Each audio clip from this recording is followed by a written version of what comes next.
Hello, Pastor Steve Waldron here with New Life Pentecostal Church in Albany, Georgia. Here with an old book, about 1878, of Dickens' works. Dickens' work. Charles Dickens, considered to be the greatest writer of the Victorian era. I think some of the reason he wrote so good is because he had such a terrible childhood. His parents were thrown into a debtor's prison, Mansley or something like that, when he was very young, and he had to work 10, 12 hours a day at a like a shoe blackening shop. He goes into great detail what he had to do there. It was horrible. Rats everywhere, pulsating rats. He became a spectacle. People would come and look at the few little boys that were in there doing that.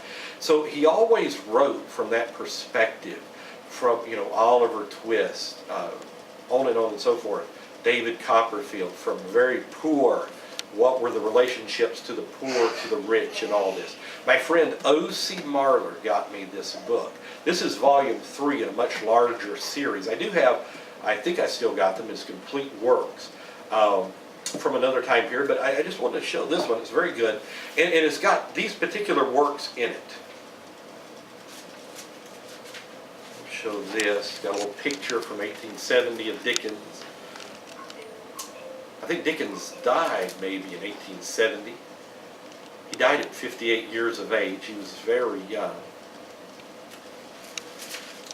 And so this is from the 1870s. It's got these books. Nicholas Nickleby Christmas books, which I never knew he did more than one, but he did. I was reading through them. I was like, man, he's got tons. A Tale of Two Cities. What a book. It was the best of times. It was the worst of times.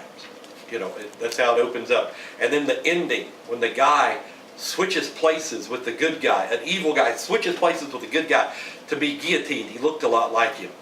And he says, it's a far, far better thing that I do than I've ever done before. And I go to a far, far better place than I've ever been before. I mean, just moving stuff of the horrors of the French Revolution.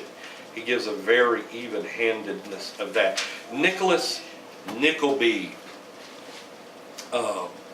Wow.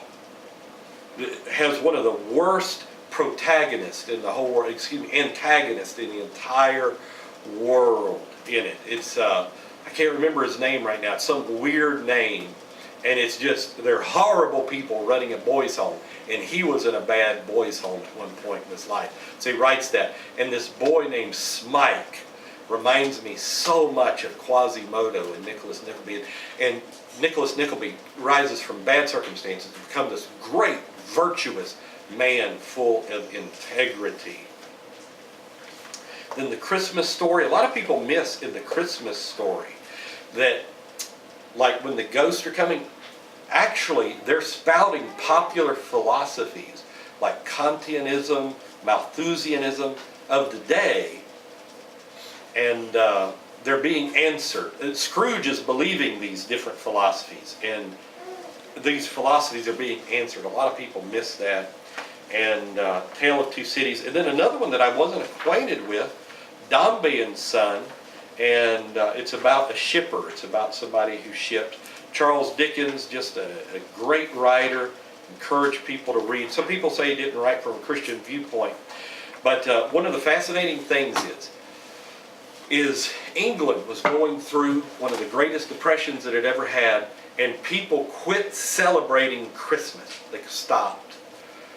There was horrible between the aristocrats and the common workers through the industrial age, the filth, the awful things, the way they were looked down upon.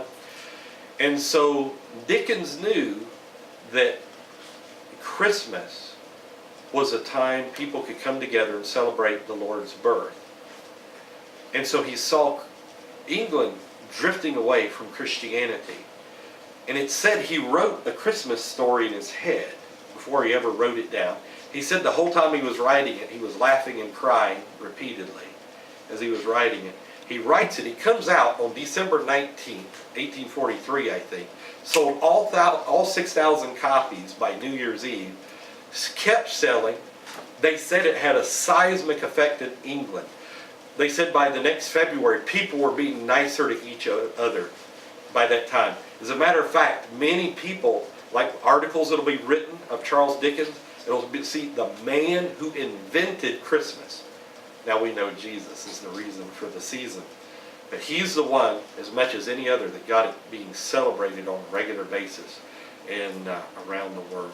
So Charles Dickens, thank you, Brother Marler, for this book. Much appreciated. Give books to your friends. They'll thank you for it many times. God bless you.